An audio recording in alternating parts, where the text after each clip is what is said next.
سنة 1992 حريقة ضخمة ولعت في المبنى بالكامل، أكلت كل الجثث اللي كانت فيه، فحمتها تماما.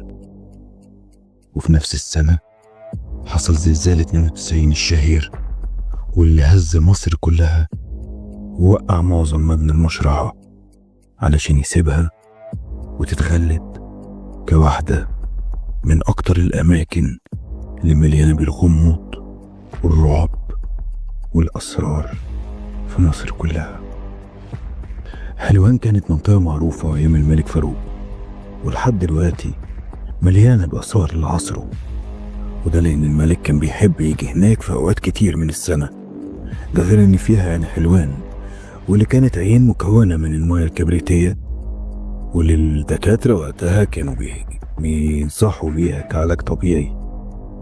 أما المشرحة فدي كانت قصر ملكي، وده اللي ظاهر لحد دلوقتي على شكلها اللي يشبه في العمارة بتاعته قصر عابدين بنفس الطراز الملكي الفخم.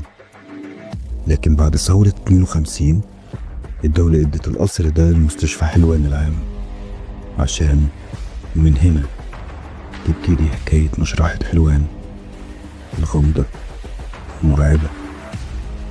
من الحكايات دي وعلى سبيل المثال للحصر حكاية عم رجب. عم رجب راجل غلبان مجرد عامل بيشتغل في مشرحة حلوان من زمان، وكان من ضمن مهامه انه ياخد الجثث الجديدة ويوديها تلاجة الجثث عشان لما يجي الطب الشرعي يشرحها. عم رجب بيحكي ويقول انه كالعادة جات لهم جثة جديدة، وكالعادة حطها على الترولي ومشي بيه عشان يوديه للتلاجة باك. لكن اللي مش كالعادة انه اثناء ما هو بينقل الجثة نور الكوليدور اللي بيودي للمشرحة فضل يطفي وينور، كأن حد بينزل السكينة بتاعت الكهرباء ويرفعها تاني. هو ماشي بالترولي عمال النور يطفي وينور، يطفي وينور، لحد ما النور ينور مرة واحدة. بص ليه الجثة اللي على الترولي قاعدة وبتبص له. عم رجب بيقول ان هو مستحملش المنظر ووقع من طوله، ما فاقش يفرح على الناس وهم بيصحوه وبيبصوا على الجثة اختفت. الحكاية التانية اللي معانا لممرض اسمه عم سعيد. عم سعيد بيحكي ويقول يا باشا في يوم جات لنا جثة جديدة زي اي جثة، صاحبها باين عليه راجل كده غني وميتدر. لكن بصراحة كده يا باشا انا من ساعة ما عيني جات على جزمة الراجل ده والشيطان لعب في دماغي. جزمة حلوة وشكلها نضيف وغالية، وبعدين يعني الحياة بقى من مريض اجيبها كده تجيلي كده بقى. بص هي كده اخدت الجزمة وروحتها معايا البيت. عم سعيد بيحكي ويقول انه بالليل بعد ما نام وفي نص الليل بالظبط صاحي من النوم على صوت خطوات في الشقة. صوت خطوات بتيجي وتروح. قام من النوم ولع النور، بص حواليه مفيش حاجة.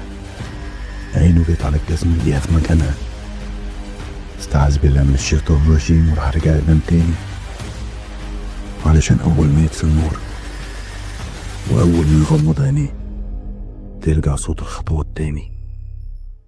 قام فجأة وولع النور تاني، بص ملقيش الجزمة مش موجودة، كأنها اختفت كده في الهوا. عم سعيد بيحكي ويقول ان هو فضل باقي الليل مش قادر ينام وهو مولع كل انوار الشقة. وتاني يوم لما راح الشغل بتاعه لقى ان الجزمة في مكانها، كأنها عمرها ما خرجت من المشرحة. حكايات المشرحة كتير، كل ليلة صرخات، خيالات لناس ماشية، أصوات غريبة بيسمعها كل اللي يعدي جنب المشرحة واللي ساكنين جنبها كمان. لكن المرعب بجد والحريق اللي حصل واللي دمر وحرق كل الجثث اللي موجودة جوه المشرحة، واللي فضل من المبنى خلص عليه الزلزال عشان يخلي المبنى كله غير صالح للاستخدام ويسيبه. ولحد النهاردة واحد من أكتر الأماكن الغامضة اللي موجودة في مصر. في النهاية لو عندك أي حكاية أو معلومة جديدة، قصة أو صورة عن المشروع، اكتبها لنا في الكومنتات. وما تنساش اللايك والاشتراك علشان يوصلك كل جديد. سلام.